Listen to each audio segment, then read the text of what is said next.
Bonjour, aujourd'hui je vous propose une vidéo pour vous présenter un coup de cœur.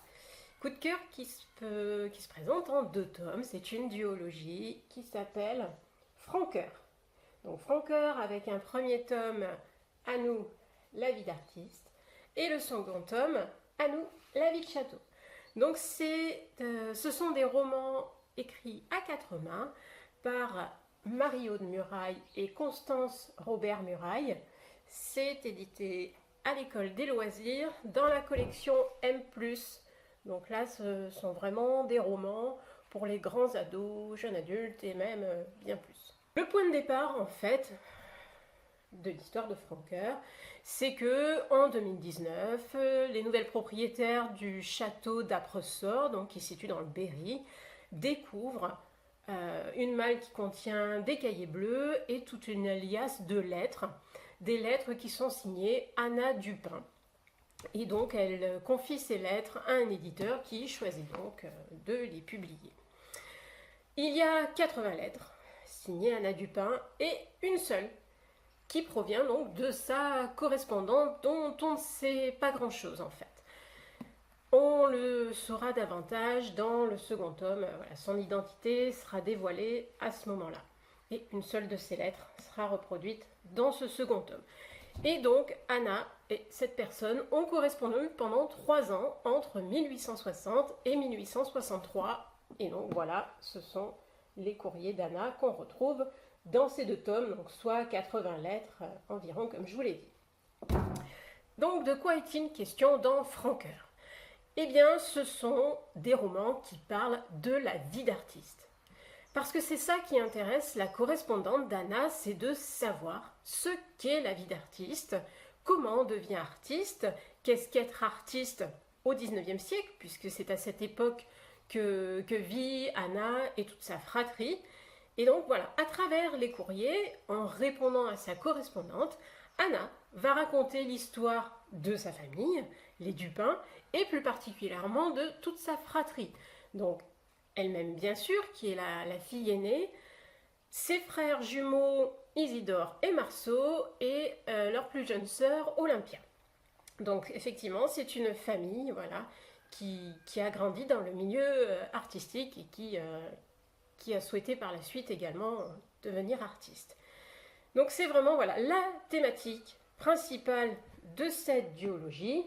Et en soi, c'est pas si étonnant quand on regarde qui sont les autrices, Marie-Aude Muraille et sa fille Constance, qui sont elles-mêmes artistes, donc ici écrivaines, et qui ont grandi auprès d'artistes dans une famille d'artistes.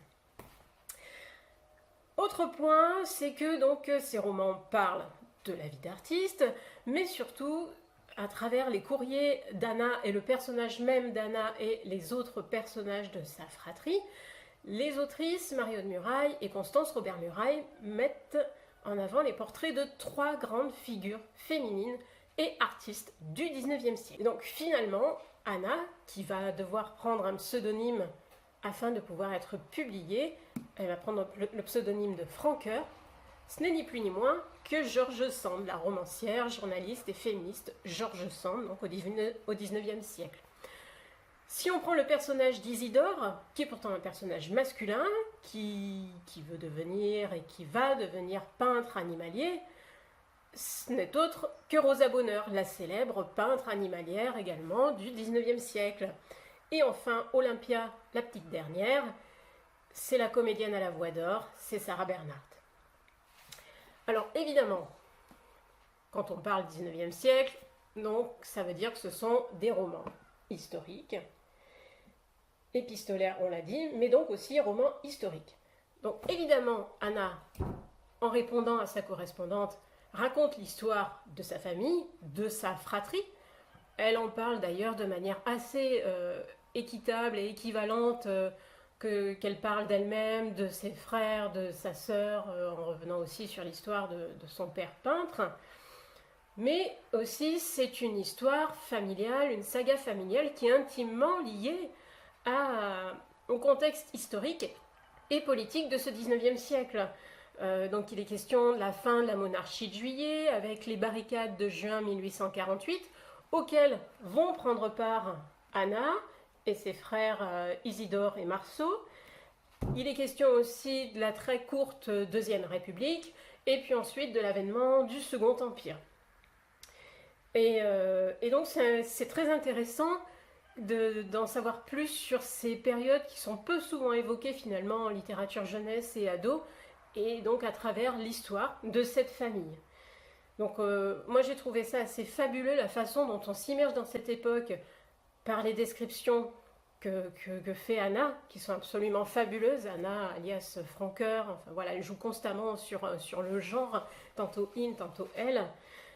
Et puis Anna, c'est une écrivaine, donc elle a une langue extrêmement riche, et ça c'est complètement restitué à travers les lettres. Elle joue avec les différents temps du passé.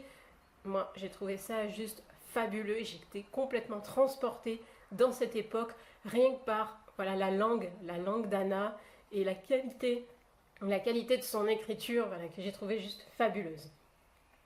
Autre point important, c'est que ces romans se situent entre le Berry, natal de la famille Dupin.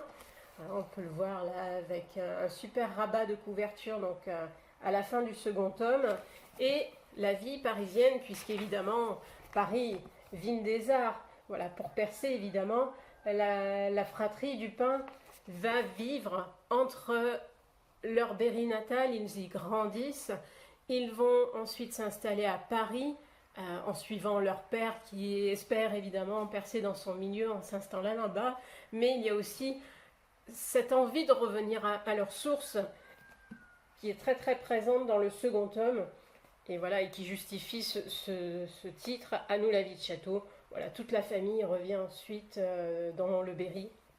Voilà, donc Francoeur, c'est un peu plus de 800 pages en 2 tomes, mais c'est absolument passionnant. C'est extrêmement riche en références artistiques, culturelles de manière générale. Le récit est vraiment vibrant. Anna Francoeur, voilà, comme je vous l'ai dit, elle joue constamment avec cette double identité. Voilà, elle nous transporte et à son époque, et dans son histoire, et dans la grande histoire.